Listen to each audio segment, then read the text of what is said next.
আমাদেরকে অস্তিত্ব দিয়েছেন কে? আল্লাহ। ফিরাজে বোকার কাছে, আল্লাহর কাছে। হুয়াল্লাযী খালাকাকুম, আল্লাহ বলে আমি তোমাদেরকে তৈরি করছি। আবার আল্লাহই বলে ইলাইনা তুরজাউন। তোমরা যতই তেড়িবেড়ি করো, যতই উল্টা সিধা করো, যতই ৯-৬ করো, যতই ১২-১৩ খেলো, ফিরা কিন্তু আসতে হবে কার কাছে? আল্লাহর কাছে। হ্যাঁ, কে কোন বয়সে ফিরবে এটা কেউ জানে। এই জন্য আল্লাহ সতর্ক করছে, ইবনে আদম লা তাফরাহ বিদুনিয়াইকা। মানুষ, ও মানুষ, দুনিয়ার উন্নতি যেন তোমাদেরকে বিমুখ না করে, মাতাল না করে, বিমুখ না করে, উদাসীন না করে। ফাইন্নাকা গায়রা মুখাল্লাদ, তুমি কিন্তু চিরঞ্জীব না। আবার যুবকদেরকে বলছেন শাবাব লা ইয়াগতারুকা শাবাবুকা। হাদিসে কুদসি, আল্লাহর বাণী। আল্লাহ সতর্ক করতেছে, যুবক, যৌবন যেন তোমাকে বিমুখ না করে, উদাসীন না করে, মাতাল না করে, পাগল না বানায়। কাম মিন শাব সাবাকাকা ইলাল মউত, কত যুবককে তো আমরা যৌবন সহ কবরে পুরে শোয়ায় দিলাম। ইচ্ছা করলে তোমাকেও শোয়ায় দিতে পারি। বিদায় সতর্ক হয়ে যাও, মনোযোগ সহকারে শুনবে। না দ্বীনি কথা শোনা আল্লাহর পক্ষ থেকে হুকুম হলো ফাস্তামিউ, দিল দিয়া শুনো, মাথার কানে না, দিলের কানে। মাথার কানে শুনলে একটা ক্ষতি আছে, শোনার মাত্রা বেড়া যায়, আমলের মাত্রা কমে যায়, এটা হলো ক্ষতি। এই জন্য যতজন এখানে বসে আছি, যতটুকুই বয়স হোক, এতটুক বয়সে আমাদের শোনার মাত্রা অনেক বেশি, জানার মাত্রা অনেক বেশি, কিন্তু তুলনায় আমলের মাত্রা অনেক কম, ঠিক না? কারণ এটাই যে মাথার কানে শুনে না, দ্বীনি কথা দিলের কানে শুনতে হবে। এটা আল্লাহর হুকুম, ফাস্তামিউ, দিলের কান দিয়ে শুনো। আবার চুপচাপ শুনতে হবে, হইহুল্লাহ করে শোনা যাবে না, চিৎকার শিৎকার দিয়ে শোনা যাবে না, চুপচাপ। আনসিতু, এটাও আল্লাহর হুকুম।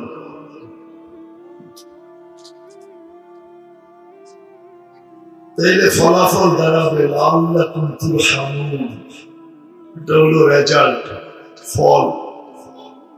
তো আল্লাহর দয়ার চাদর আমাদের উপরে বিছাবে। এই জন্য প্রথমেই বলে নিলাম, মনোযোগ দিয়ে সুন্দর চুপচাপ শুনবো, আওয়াজহীন।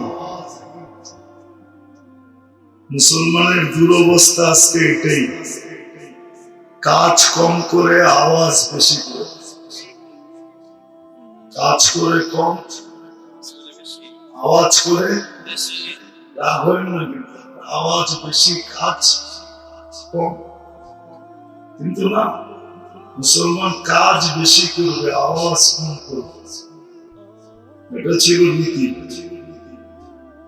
যাই হোক, তারটা কিরকম শুনবেন আমি জানি না, কিন্তু আমারটা চুপচাপ শুনতে হবে, মনোযোগ দিয়ে। তাইলে আশা করি দিলে কাঁদবে। আর দিলে যদি গাইথা যায়, তাহলে ইনশাআল্লাহ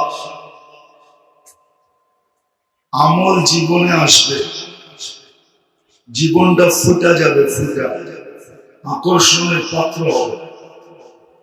ফুল যেরকম ফুটলে কারাকারি হয়, ফুল ফুটলেই কি কারাকারি হয় না?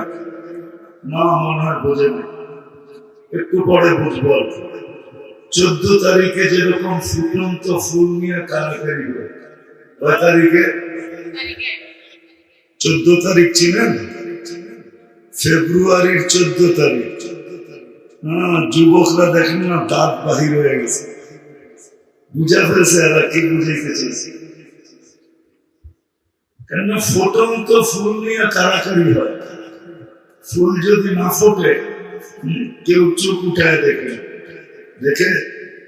হ্যাঁ, 14 তারিখে যদি ফুল না পাইল, একটা ফুটন্ত ফুল নিয়ে যদি গেল, ফুটন্ত ফুল না ফোটে নাই, অফুটন্ত ফুল নিয়ে যদি গেল, তাইলে ফুল তো নিব না উল্টা একটা জুতার বাড়িও দিব, ঠিক না? সত্য তো? এরকমই যখন দিলের কানে শুনবো, মনোযোগ সহকারে শুনবো, চুপচাপ, তখন আমি ফুটন্ত ফুলের মতো হব। আমল জীবনে আসবে, আকর্ষণের পাত্র হবে। দুনিয়ায় না, দুনিয়ায় আকর্ষণের পাত্র হওয়ার জন্য অনেক কিছু আছে। কেউ কাঠ দিয়া কাঠ পিটাইও আকর্ষণের পাত্র হয়। কাঠ দিয়া কি পিটায়? মনে হয় বোঝেন না, ঠিক না? যুবকরা বুঝে গেছে কাঠ দিয়া কি পিটায়। ক্রিকেটের বলটাও কিন্তু কাটে, ওটার উপরে চামড়া পেঁচানো থাকে, ঠিক না? পিটাই কি দিয়া? ব্যাটটা কিসের? তো কাঠ দিয়া কাঠকে পিটাইল, তারপর আকর্ষণের পাত্র হইল অলরাউন্ডার, ঠিক না? দুনিয়ায় আকর্ষণের পাত্র হওয়ার অনেক পন্থা আছে, অনেক, গুণা শেষ করা যাবে না, কত পন্থা আছে। কিন্তু আমার দুনিয়া নিয়ে কোনো আলোচনা নেই। যে আল্লাহ আমাদেরকে অস্তিত্ব দিচ্ছেন, যে আল্লাহর কাছে আবার আমরা ফিরে যাব।